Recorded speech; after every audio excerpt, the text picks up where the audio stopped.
I'm Johnny. I'm the artistic director of Autin Dance Theatre. We've been going on for 12 years, but we're a new charity, very proud. And we're an arts organization doing dance, physical theatre, touring, productions, and doing educational work. I'm the artistic director. I've been a dancer, a portfolio dancer with independent companies for the last 20 years, and now I'm directing the company and making our own work, which is really cool. We're based in Birmingham, and originally setting up the company was to create a structure or an umbrella for me to be a choreographer and make my own work, so that would encompass the stuff that I wanted to do artistically, the messages that I wanted to put out and the audiences I wanted to reach. And now I feel like we're quite established in the outdoor art touring circuit. We do work at different scale. It could be big aerial stuff or giant puppet or giant wheel. There's a theme here. But we're also working on currently a small touring, rural touring duet called Zigzag. So varying scales to reach varying communities.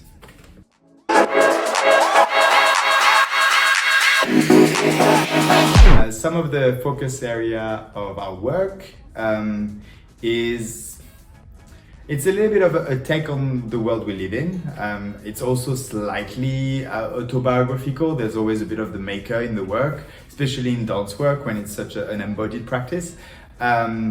But if I go through some of the productions that people might know, Out of the Deep Blue is about the climate change or the climate emergency crisis and the biodiversity crisis, and it's told through a giant puppet that represents a sea giant, the spirit of water, and he meets a little girl called Violet, and it's about friendship and empathy. So even though we talk about big global issues and challenges, it's always about the people, it's always about the relationship.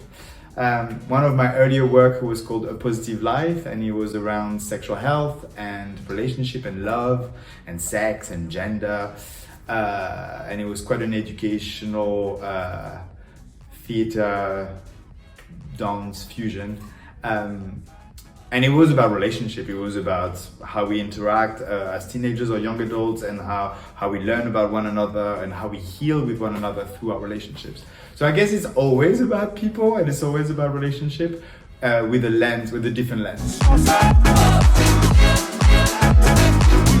I guess it's be real. I like to come in the space and just come as I am on the day, and we always connect, meet people where they are, but also they've got to meet you where you are. So there's no need to force anything. There's no need to just play a role. Being super honest and authentic where you're at is.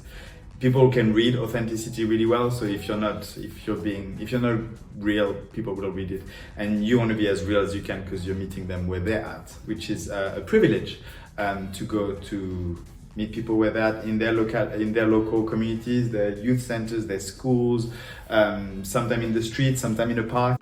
I like to keep it fun. I like to just make a joke of things and just keeping things light, because it's only dance, it's only movement, it's art, and it can be very deep and very serious.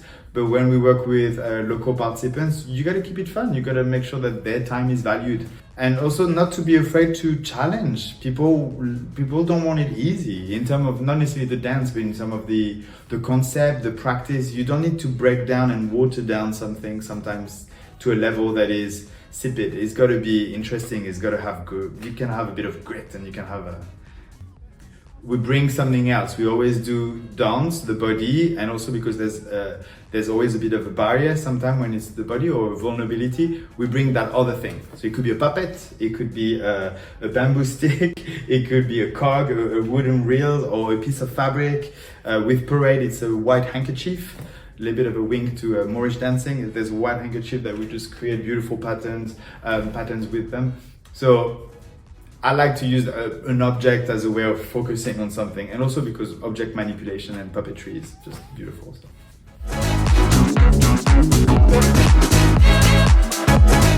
I think accessibility needs to come through from the get-go, from the beginning.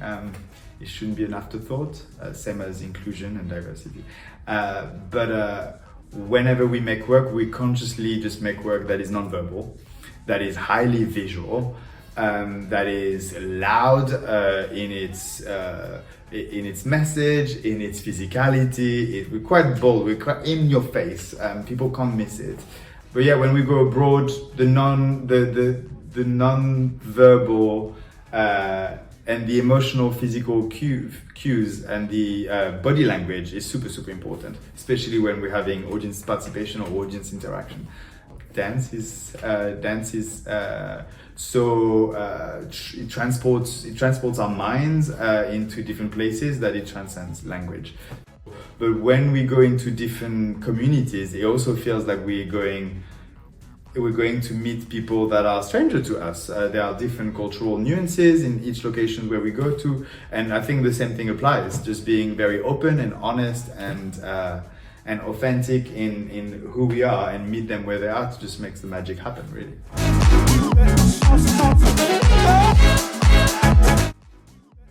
Partnership and going to meet people in the industry, but not necessarily just in the dance industry. There's different, dance touches so many different sectors, arts and culture, but also education and health and social. And so just meeting people and sharing what you want to do and or what you're about, what are your values. It's always super important because things will come back at some point in the future.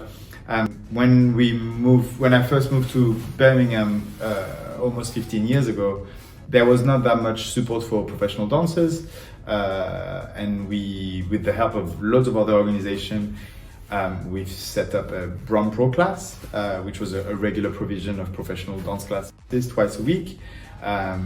And we have actually employed quite a lot of dancers from Milton Keynes or the region, which is really cool. And the program is still alive and still kicking, which is great. But what that meant is we've been able to employ people, we've been able to keep people in training, whether it's artistically, fitness, technique, and also that means they could stay in the city and work in the city. So more dancers then started their own company and be choreographers and employ each other. So the ecology kind of like bubbled up, but also share best practice and funding resources and collaboration. And it's just beautiful. I think we'll all do this because we like the collaboration. Otherwise we'll all be doing solo work. You know what I mean? Like we really like this community element. But yeah, we're in a privileged position that we've built partnerships.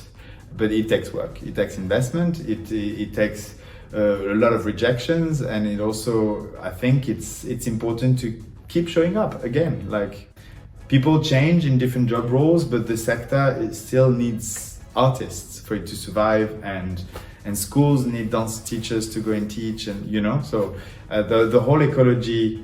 Yeah, I think what you put in comes back, that's for sure. So let's be more generous with one another.